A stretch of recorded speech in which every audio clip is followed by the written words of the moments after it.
Hi, welcome to Statistics 1, Lab 8. The goals of today's lab are to conduct group comparisons, and that's the topic of this week.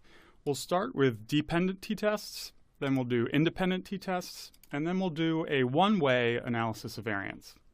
And the example I'm using in this lab takes us back to week 1 and the working memory training experiment. So in this experiment, there are a total of 120 subjects. The dependent variable is the number of items answered correctly on an intelligence test. And there are 3 independent variables.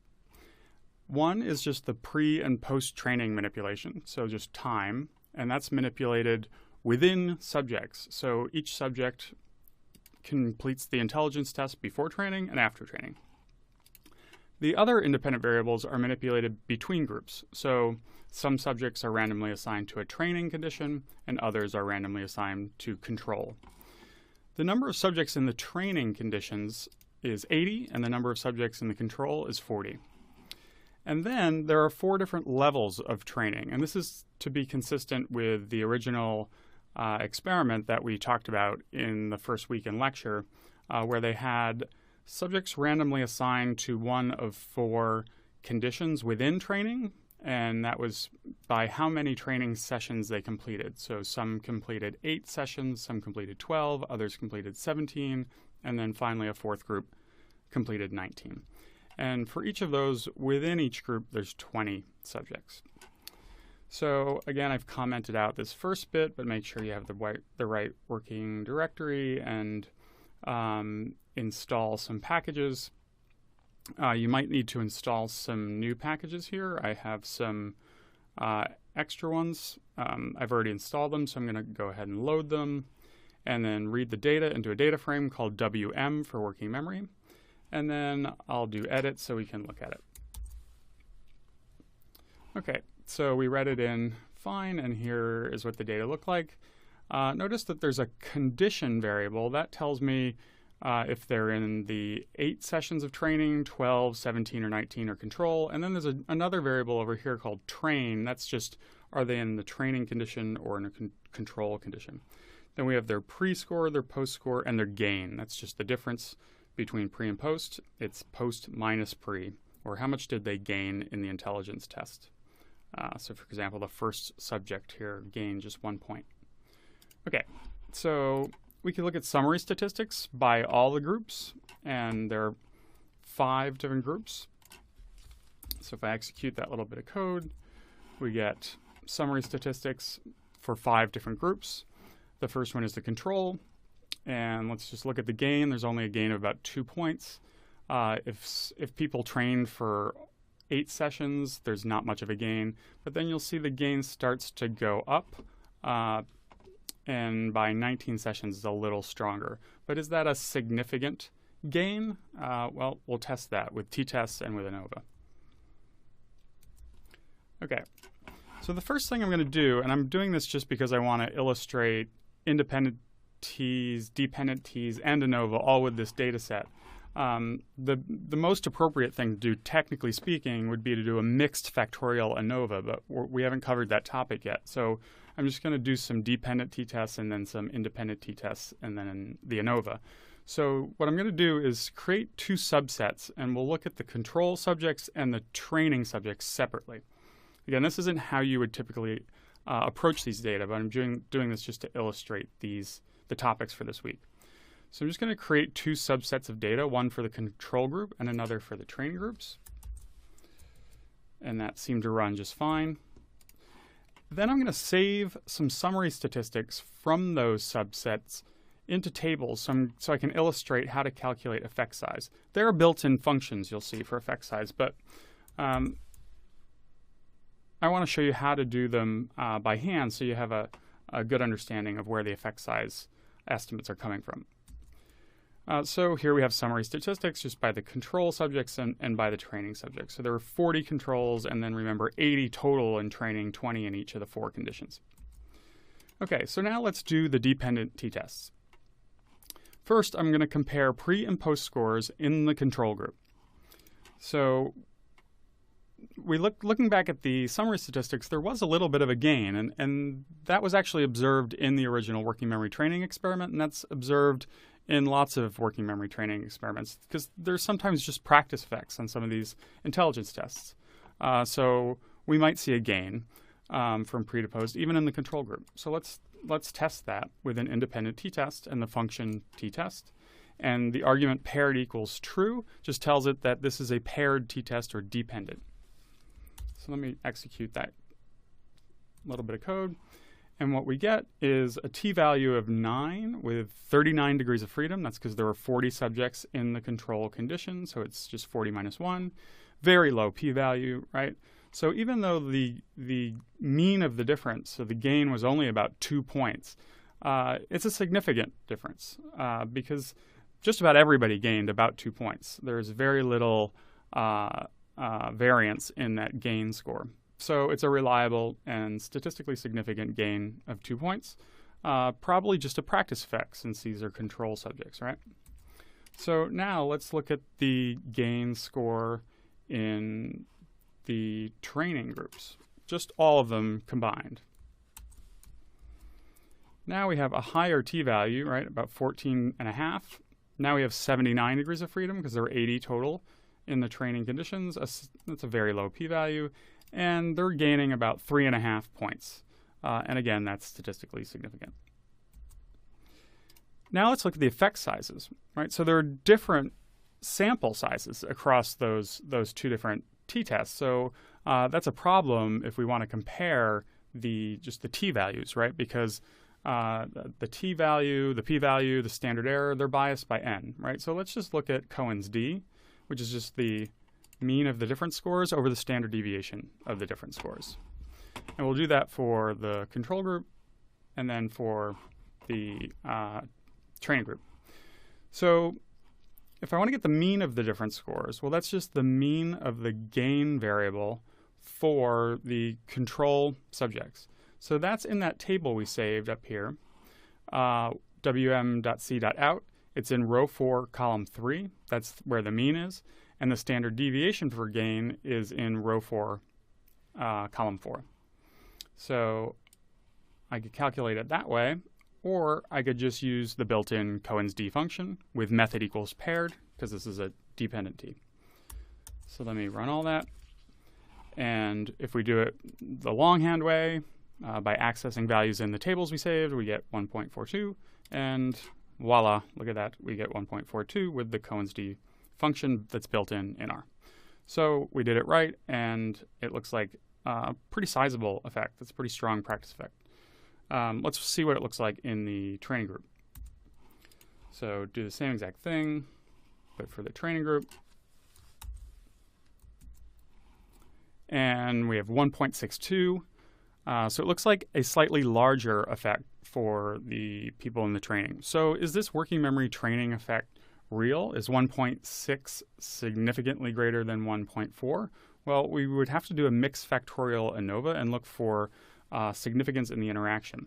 Or we could do an independent t-test on the gain scores, which is what we'll do next. Before I do that, I do want to start showing some graphics.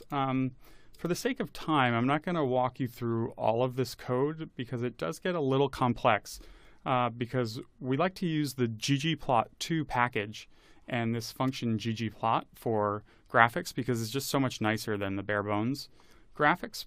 But I did want to put it in here so you could see what it looks like. And if you are interested in doing some graphics, I suggest you look into ggplot2, that package, and just do a little work on your own. It's not necessary for the assignments, but I just wanted to show it to you so you can see and visualize the result.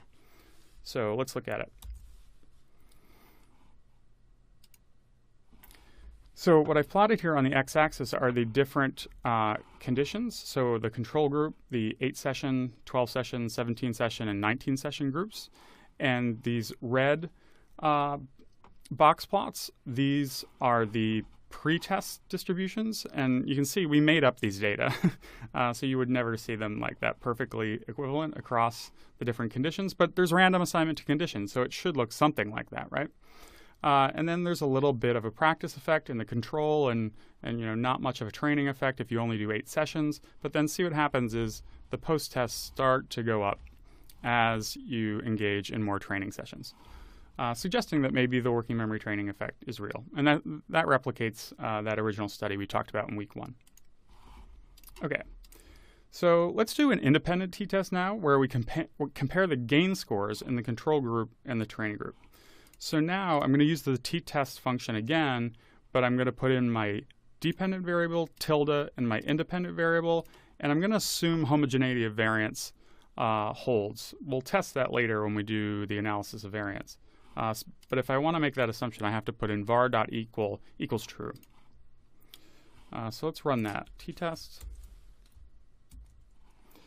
And we get a t-value of -4 with degrees of freedom of 118. Remember, there's a total of 120 subjects in the entire experiment. So number of subjects in training -1 plus number of subjects in control -1. Very low p-value. And it looks like this is a significant difference between the two groups. So it looks like the gain score in the training group is larger than the gain score in the control group. We could calculate an effect size for that. And remember, with an independent t-test, we want to get the difference between the two group means over the pooled standard deviation. And to do that, I need to get degrees of freedom for each of the two groups, because remember, these two groups are different sizes. So here I'm just getting degrees of freedom.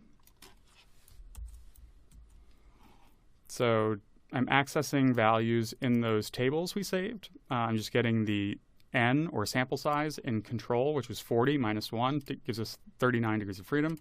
For training, it was 80 minus 1, or 79. I can then get the total by putting those together. And then I can run the pooled standard deviation as just a weighted average of the standard deviation in the training group and standard deviation in the control group, where I weight it as a function of the degrees of freedom.